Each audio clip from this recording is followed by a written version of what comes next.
my mum's Dirt Devil handy zip. I got it from the car boot a fair while ago. She uses it for the stairs, for the sofas, and that's about it. But the other day it was thrown at me. Sam, it's making a horrible noise.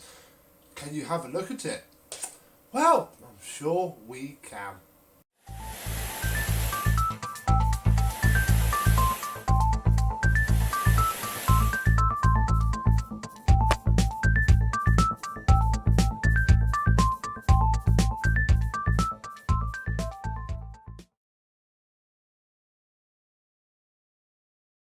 Yes, hello my vacuum cleaner chums. How are you today? Yes, the old faithful Dirt Devil handy zip.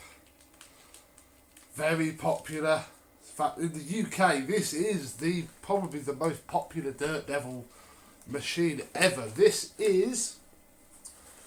a DD150Z. No mention of the Royal Company though, so I think this is a later one of the era, like some of the Dirt Devil uprights that we've had. The era where they were sort of their own brand, if you will. Oh, I've lost my socket. Here we go. So, yes, it does indeed sound pretty terrible.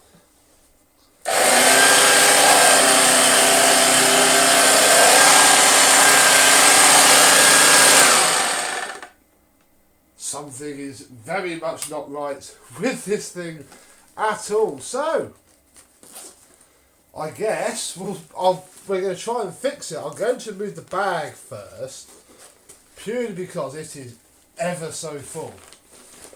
Ever so full indeed. She's got some bags for it somewhere. Oh, crikey, that's left a little bit of a mess. So, but yeah, it works, you know, she uses it. We'll also have this off because it's only going to get in the way. And yeah, I think it still sounds just as bad. So that was not the issue. I have just switched off the plug to carry on this next step, which is removing the base plate. We're going to troubleshoot this first. We'll take the brush roll and the belt out, and we'll see if it's that or the motor. It sounds very motory, I must say.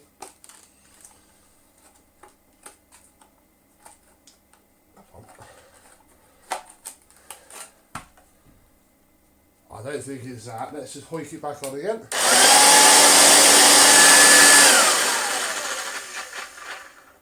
And no, it's not the brush roll, which is in good order. I think could possibly do with a small smidge of oil. We'll pop those end caps off later. The belt is good. That'll probably be a genuine belt as well. I had a fair few genuine belts knocking around. Making sure, in fact, I'll unplug it just so, at a glance I can tell. We need to remove all of the screws.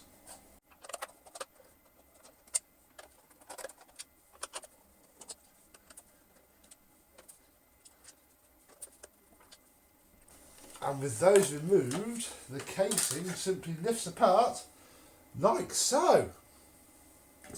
Ooh. Revealing what these all do, which is, I mean, Vax obviously had a mole inside Dirt Devil who thought that was an ideal way to design something, so it packs itself full of fluff as soon as it starts. Right, trying to sort of just remove what I need, although I'm already missing a screwdriver, so we can release the neutral cable from this and just get the motor out. So bear with me and I shall go and get the correct tool. Oh, I have the correct screwdriver and another vacuum, because we're going to need to clean this out. Right, so that's, of course there's a suppressor, but it's nicely in line. So I think it's 2 screws here. Has the motor out, maybe actually a third at the front. It's been a while since I've done a handy. I'll be honest, I've done a fair few. Like I said, they are in the UK. These are so common. I think this one came from a car boot for a £5. Remember my grandmother having one in the mid-90s from brand new. They are very common things indeed. And once you locate the 3 screws that hold the motor in,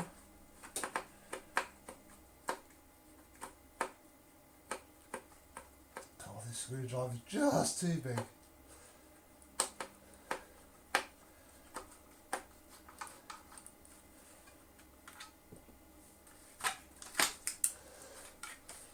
With a bit of poking and prying, you can extract the motor from the housing. And we'll take off this firewall and we'll give that a bit of a clean.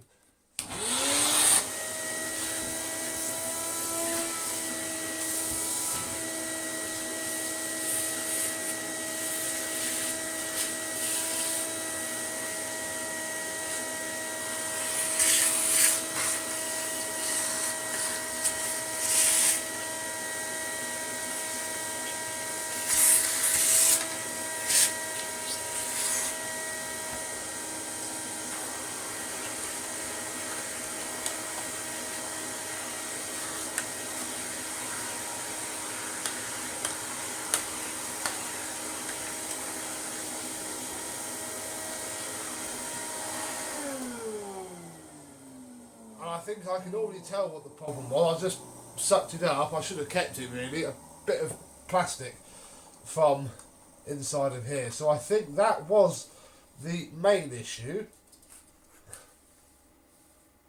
Try and take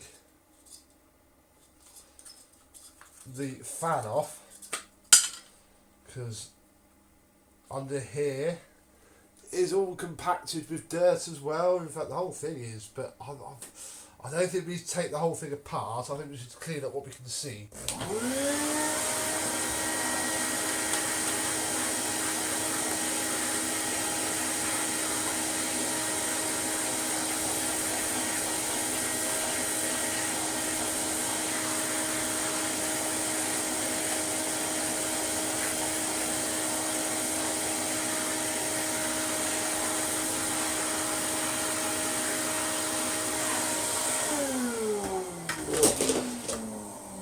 There we go, so there's the felt seal looking a lot nicer now.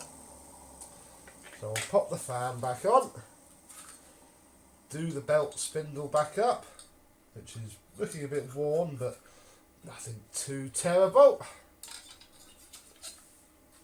Then it's simply a case of reassembling the entire thing, starting with the motor, which all slides in as one unit and the screws get done up.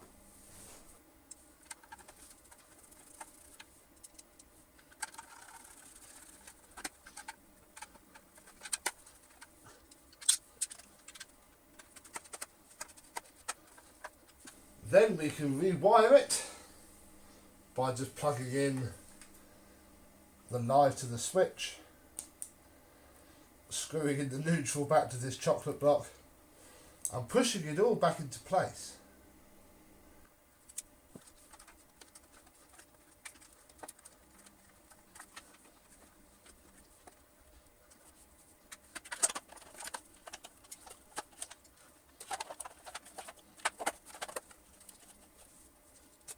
And then put all of the screws back in for the main housing itself.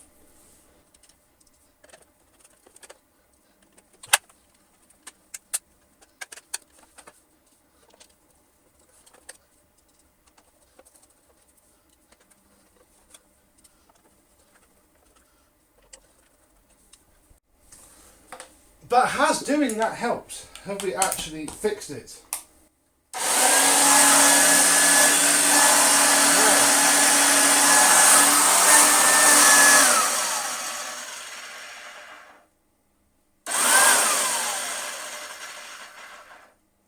Anything, that's running ever so slightly out of tune.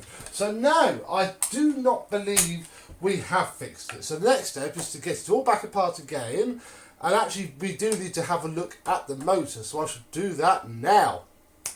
With the motor back out of its housing, we can remove, I've already actually taken one out. Let's see if you remove the other two screws on this casing.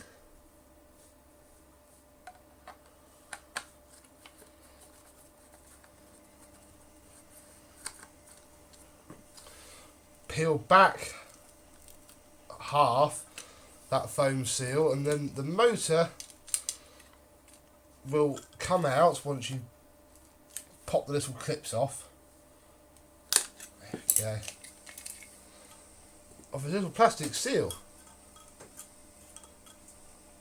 And then we have the bare motor unit itself, which doesn't look too bad. I mean, let's have a look at the carbon brushes. They're okay. Look, there's life left in those.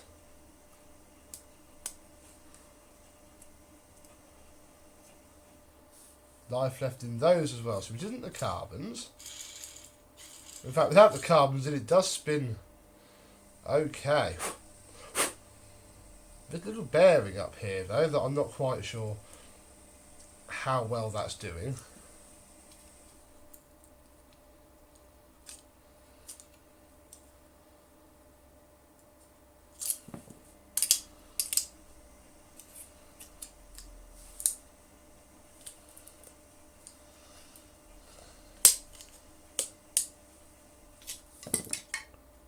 Let me get this fan off and I'll come back.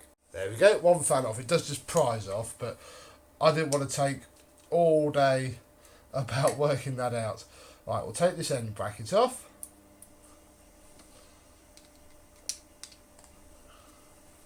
This is what holds the motor into the machine. This end bracket. And then we can remove these two screws here, which go all the way through the middle of this motor, and hold the ends on.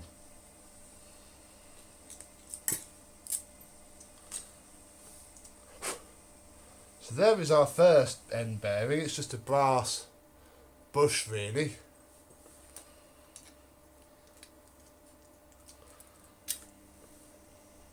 And then the armature can come out,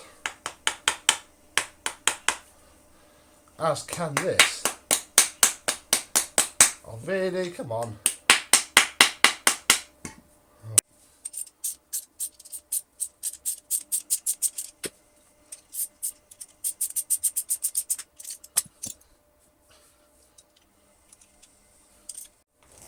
With the motor stripped down as far as it will go, we'll give everything a dust off and then we'll start with the lubrication.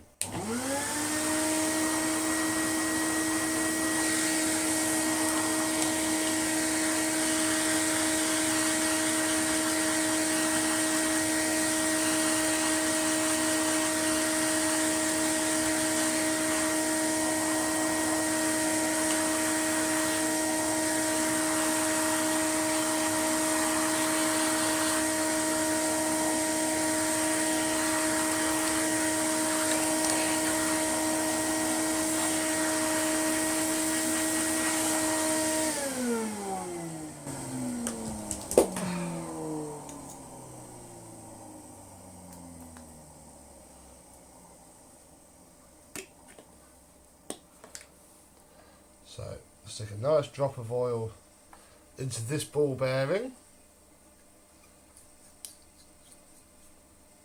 and now get it back down onto the shaft, which should be a lot easier by just pushing it down with the bearing puller once I undo this.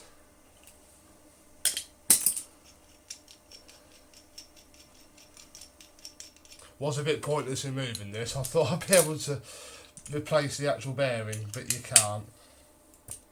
But it's a lot easier to get it back on than off.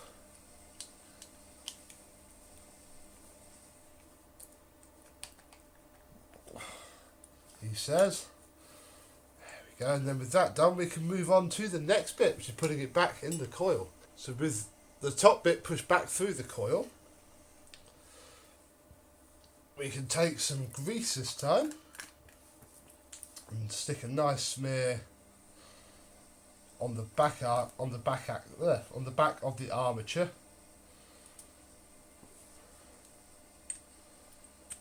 Which should hopefully just make that a little bit happier. As it spins, hopefully we can resurrect this little vacuum cleaner.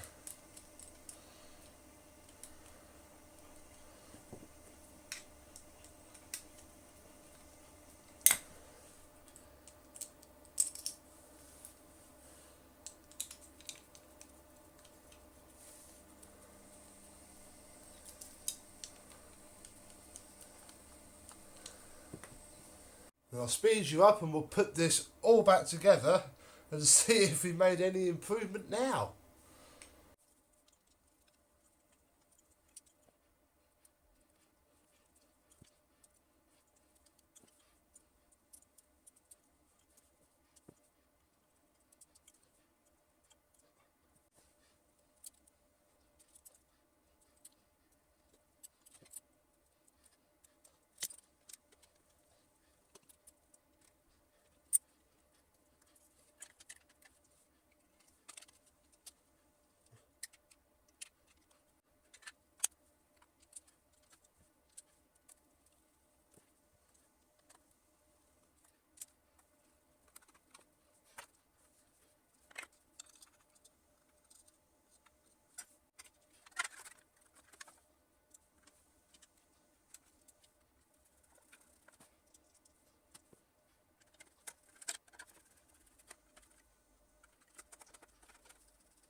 And we find ourselves again at a moment of truth.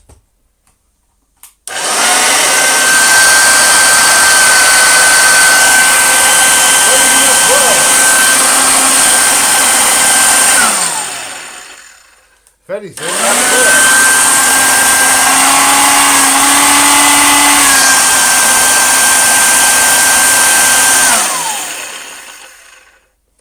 No, I think what we have here is the technical term for quite knackered. So I'm going to cut the cable off to keep that and basically put this in the bin, because to replace this will cost about £5 after a brief look on Facebook where there are others. And, well, Mum's moving soon. In fact, she will have moved by the time this video goes out, and is going to a bungalow, so she doesn't really need a vacuum cleaner for her stairs. So we tried, folks, but we failed. Can't win them all. Thank you very much for watching, and I, but not this dirt devil, will see you soon. Bye bye.